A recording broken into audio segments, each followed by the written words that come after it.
नमस्कार दोस्तों। तो अब ईरान और यूएसए के वॉर फिलहाल कहा जा रहा है कि सीज फायर हो गया है और कुछ ऐसा अटैक वटैक नहीं होगा, लेकिन ये सारी चीज़ें जो है वो बेकार की दिख रही हैं। कुवैत इंटरनेशनल एयरपोर्ट पर बताया गया कि इतना अटैक किया ईरान ने कि वहाँ पर आग लग गई।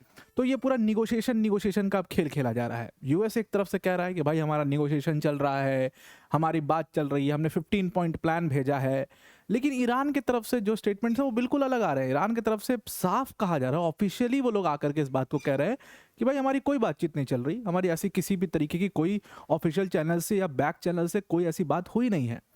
अब आप पाकिस्तान जैसा निगोशिएटर या मीडिएटर लेकर के इस मैटर में आओगे तो यही हश्र होगा उसका, वो आपको हर गली गली जो है पिटवाते चलेगा। यूएस के साथ वही हो रहा है।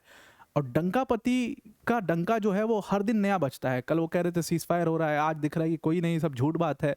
कल वो कह देंगे नहीं हम फिर से अटैक करेंगे। तो ये एक बहुत परसिस्टेंट प्रॉब्लम ट्रम्प के साथ ये रही है। वो ट्रस्ट डेफिसिट सबको है, हर देश को लगभग उनके ऊपर ट्रस्ट बिल्कुल ना बराबर है। एक पाकिस्तान को अगर छोड़ दीजिए आप, तो बाकी सारे जितने क्रेडिबल देश हैं सबको ये है कि भाई खुद इजराइल का ट्रस्ट जो है वो यूएस पर उतना नहीं है। तो वो ट्रम्प की बातों का वही है कि बस हवा हवा में हमने बातें कर दी और हम आगे बढ़ गए, उसके ऊपर कोई इम्प्लीमेंटेशन उसका नहीं है। और वो साफ साफ इस मैटर में दिखाई दे रहा है। अब सबसे पहली चीज़ ये दिक्कत है जो बहुत सारे लोग कमेंट ने भी किया, जब मैंने पाकिस्तान के मीडिएटर के रोल को लेकर के उसमें बोला कि भाई पाकिस्तान के ऊपर क्या ही बोलोगे, उसकी कुछ बैकिंग होती है। मैं ऐसे नहीं बोलता हूँ, उसकी कुछ बैकिंग है। मतलब पाकिस्तान किस बेसिस पर मीडिएशन का काम करेगा? पाकिस्तान के खुद के रिलेशन ईरान के साथ कैसे रहे हैं? बहुत ही खराब रिलेशन रहे। पाकिस्तान की रिजीम को खुद ईरान साफ खुल करके बोल चुका है कि ये यूएस पपेट्स हैं। आपने देखा कि पाकिस्तान की जो शिप्स हैं, अभी किंजल सर ने कवर भी किया, उसको रोक दिया गया। तो पाकिस्तान के खुद के रिलेशन जो है वो ईरान से उतने अच्छे नहीं हैं। तो पाकिस्तान भला इस मैटर में कैसे मीडिएशन कर सकता है? मीडिएशन तो वो देश कर सकता है इस मैटर के अंदर जिसका कुछ स्टैंड, ग्लोबल स्टैंड हो। आप खुद ही घूम घूम के भीख मांग रहे हो, आप क्या ही मीडिएशन करोगे इस पूरे मैटर के अंदर? तो ग्लोबल स्टैंड है। और मैं इस चीज़ को बार बार बोल भी रहा था, और अब फाइनली ईरानियन एनवॉय ने इस चीज़ को बहुत क्लियर भी कर दिया। उन्होंने बहुत साफ कहा कि अगर इसमें कोई कंट्री मीडिएशन कर सकता है, that will be India, that is Bharat. Bharat ही एक ऐसा ट्रस्टेड प्लेयर है जो इस पूरे मैटर के अंदर मीडिएशन कर सकता है। और अगर सही मायने में आप सच में निगोशिएशन करना चाह रहे हो, क्योंकि ट्रम्प की वो मानसिकता वो साफ झलक रही है कि वो निगोशिएशन करना चाह नहीं रहे, वो सिर्फ इस आइडिया को प्रमोट कर रहे हैं कि भाई मैं निगोशिएशन कर रहा हूँ, भाई निगोशिएशन कर रहा हूँ, and is just trying, is just buying time. और वो चूरन बेचने वाली बात हो गई है। तो अगर आप सच में निगोशिएशन करना चाहते हो तो इंडिया इज दैट कंट्री जिसको बेस बनाना चाहिए और जिसको इंटरमीडियरी के रूप में यूज़ करना चाहिए, और फिर दोनों तरफ से, दोनों चैनल से बात इंडिया को करवानी चाहिए। यहाँ पर ईरानियन इन्वॉय का ही कहना। डिटेल में इसको डिस्कस करते हैं, पर वीडियो में आगे जाने से पहले एक बड़ी अनाउंसमेंट अनअकैडमी टीम की तरफ से कि अगर आप यूपीएससी सीएफसी की प्रिपरेशन कर रहे हैं तो Unacademy is your one stop solution. आपके सारे परेशानियों का जो हल है वो आपको अनअकैडमी पर मिल जाएगा। करंट अफेयर्स एक बहुत बड़ा रोल प्ले करते हैं आपकी प्रिपरेशन के अंदर, और 2 साल के करंट अफेयर्स को हमने पूरी तरीके से कंपाइल करके इन किताबों को आपके लिए तैयार कर दिया, जो कि बिल्कुल फ्री ऑफ कॉस्ट है। ये किताबों के ऊपर बहुत कई महीनों से काम चल रहा था, फाइनली वो ख़त्म हो गया है। लिंक इसकी आपको डिस्क्रिप्शन में मिल जाएगी। आप इसको मेरा कोड इस्तेमाल करके डाउनलोड कर सकते हैं APYD10, या ये जो QR कोड आपको नज़र आ रहा है इस QR कोड को स्कैन करके आप इस सारी करंट अफेयर्स की किताबों को अपने पास डाउनलोड कर सकते हैं। बहुत ही अच्छी रिसर्च और काफ़ी अच्छा एनालाइज करके इसमें आर्टिकल्स लिखे गए हैं, तो इसको आप पढ़ सकते हैं। Now coming back to the topic.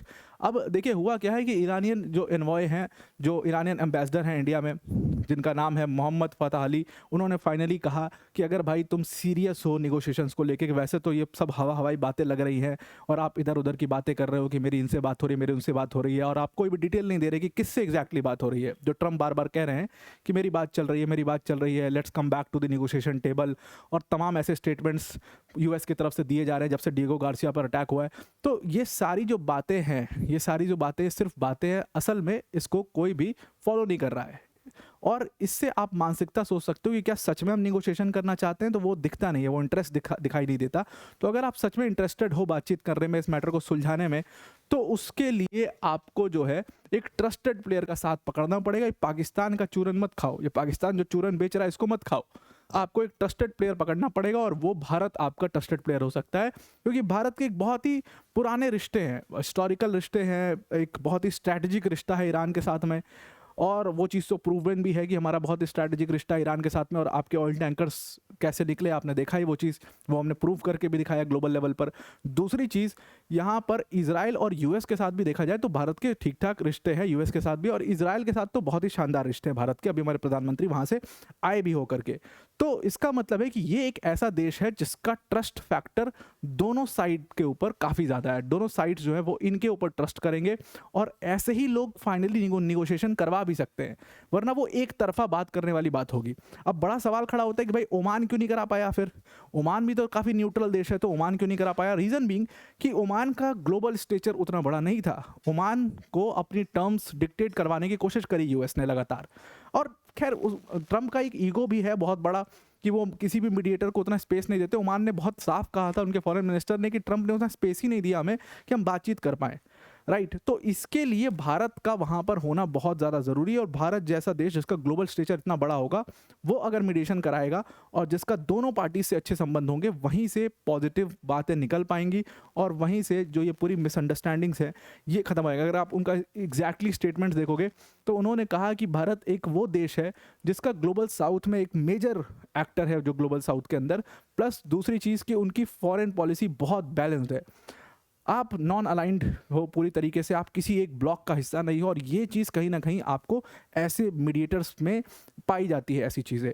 और इसीलिए भारत को एक मीडिएशन के लिए इस पूरी कॉन्फ्लिक्ट के अंदर देखा जा रहा है कि एक तो ग्लोबल स्टेचर बहुत बड़ा है, प्लस आपकी जो फॉरेन पॉलिसी वो हमेशा से बहुत ही बैलेंस्ड रही है, इसलिए आप वो देश हो जो इस पूरे वॉर को, इस पूरे प्रॉब्लम को आप इसमें डीएस्केलेशन ला सकते हो, आप टेंशन को ख़त्म कर सकते हो, और आप डायलॉग स्टार्ट करवा सकते हो। हालांकि ओमान जैसे देश इसीलिए नहीं हो पाएंगे। अब देखिए, ओमान ने बहुत क्लियर कर दिया था कि बड़ी पॉजिटिव बात चल रही है।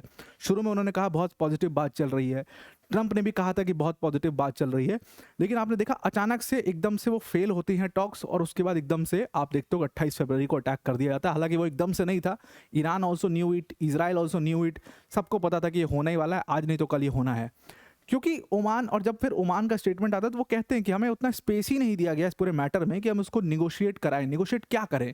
ट्रंप कहते थे ये होना चाहिए तो यही होना चाहिए, हम तो जी मानते ही नहीं, हम आपकी बात क्यों माने? और जाहिर सी बात है क्यों ओमान की बात माने? तो वो एक बहुत बड़ा जो ट्रस्ट डिफिसिट था वो यूएस और ईरान के बीच में बढ़ता चला गया, और उसकी वजह से वो अटैक हुआ। इनके अगर आप स्टेटमेंट देखो कोट अनकोट, तो इन्होंने कहा कि अगर भारत जैसे देश आएंगे जिसका अच्छा स्ट्रैटेजिक रिलेशन है, तो मिसअंडरस्टैंडिंग्स खत्म हो सकती हैं और हम फिर डिप्लोमेटिकली इंगेज कर सकते हैं। अब ये ऐसे शब्दों का इस्तेमाल करना कि मिसअंडरस्टैंडिंग्स खत्म हो सकती हैं, मुझे लगता है कहीं ना कहीं ईरान की साफ साफ मंशा जो है वो बहुत क्लियरली दिख रही है कि वो निगोशिएशन करना चाहते हैं, वो सीज फायर करके इस मैटर को ख़त्म करना चाहते हैं। तो मिसअंडरस्टैंडिंग से ऐसे शब्दों का इस्तेमाल एनवॉय का करना, इसका मतलब साफ है कि कहीं ना कहीं वो इसको ख़त्म करने के लिए पूरे तरीके से आतुर हैं। तो फिर मैटर ख़त्म क्यों नहीं हो रहा? दोनों पार्टीज़ कह रही हैं कि भाई तुम आ जाओ बात कर लेते हैं, वो कह रहे तुम आ जाओ बात कर लेते हैं।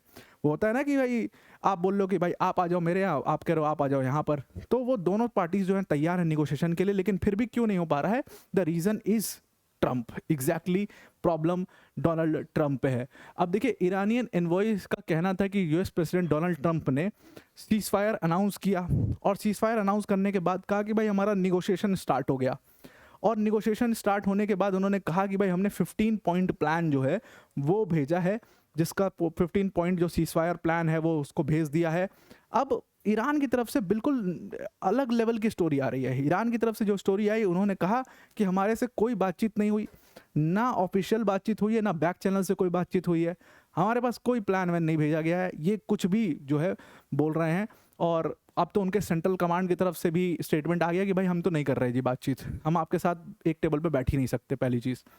अब ये प्रॉब्लम जो है वो यहाँ पर अटक रही है कि दोनों तरफ से अलग अलग बातें की जा रही हैं। और आपने देखा भी कि ईरान ने आज बड़ा अटैक किया, इजराइल के ऊपर अटैक किया, उन्होंने कुवैत इंटरनेशनल एयरपोर्ट के ऊपर अटैक किया, कहा जाता है कि पूरा कुवैत इंटरनेशनल एयरपोर्ट पर आग लग गई, आग की लपटें देखी गई। तो आखिर यूएस बात किससे कर रहा है, और कौन है इसमें जो जिससे बात कर रहा है और वो बड़े आश्वस्त हैं कि चलो हमारा मामला सुलझ जाएगा? इसमें यूएस का मानना है कि उन्होंने पाकिस्तान को अपना इंटरमीडियरी बनाया। अब भाई दोस्ती तुम ऐसा बनाओगे तो भाई हर गली जाओगे, हर गली में मार खाओगे। जब दोस्ती तुम्हारा ऐसा होगा तो वो हर गली तुम्हें ले जाके पिटवाएगा, उसकी खुद की अपनी इज्जत नहीं, वो आपको क्या आपका मैटर सॉल्व कराएगा। तो वो दिक्कत है यूएस के साथ, उन्होंने दोस्ती गलत चुन लिया है यहाँ पर। मतलब पाकिस्तान यही मिला था आपको चुनने के लिए, आप कोई भी और देश उठा लेते, आप कतर को ले आते, या सऊदी अरेबिया को ले आते, आप टर्की को बोल देते, आप मतलब मैं तो कहता हूँ कि आप श्रीलंका को ले आते यार, आप श्रीलंका को ले आते, लेकिन आपको पाकिस्तान मिला वहाँ पर बातचीत करवाने के लिए। पाकिस्तान को लेकर के आप आश्वस्त हो, उन्होंने कहा कि हमने पाकिस्तान के थ्रू 15 पॉइंट प्लान अपना भिजवा दिया है और पाकिस्तान के थ्रू ये पूरी निगोशिएशंस चल रही है। और इसीलिए ईरान की तरफ से आया कि हमारे पास तक कोई इनका प्लान नहीं पहुंचा है, हमारे से इनकी कोई बातचीत नहीं चल रही है। अब यूएस में भी ये प्रॉब्लम है कि उनकी डायरेक्टली बात हो रही है, इनडायरेक्टली बात हो रही है, किससे बात हो रही है उसको भी उन्होंने क्लियर नहीं किया। इसका मतलब कि साफ साफ लैक ऑफ इंटरेस्ट आपको इसमें दिख रहा है। अब ईरान की तरफ से, ईरान का जो सेंट्रल कमांड है आईआरजीसी का और जो रेगुलर मिलिट्री का जो पूरा हेडक्वार्टर है, अल अनबिया सेंट्रल हेडक्वार्टर्स कहते हैं, उसके स्पोक्स पर्सन का स्टेटमेंट आया। उसके स्पोक्स पर्सन ने कहा कि भाई किससे बात कर रहे हो, क्या आप अपने अंदर अपने आप में ही बात कर रहे हो, आपस में ही बात कर रहे हो, क्या आपके अंदर इतने कॉन्फ्लिक्ट्स हैं कि आप लोग आपस में डिस्कस नहीं कर पा रहे हो कि रोकना है या कैरी ऑन करना है। तो हम आपको अपना स्टेटमेंट बता देते हैं, हम आपको अपना ऑफिशियल स्टैंड बता देते हैं। उन्होंने कहा कि हम आपसे लड़ने के लिए तैयार हैं, हम जो कल कह रहे थे वही आज कह रहे हैं, हम उससे एक पॉइंट भी पीछे नहीं हटने वाले हैं।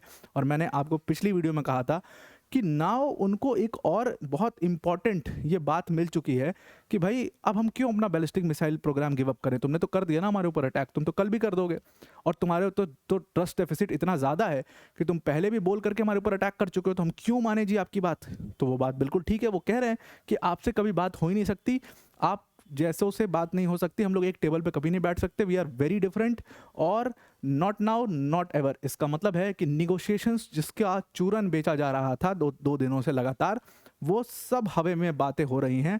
अभी तक प्रैक्टिकली ग्राउंड पर कोई निगोशिएशन की बात शुरू भी नहीं हुई है।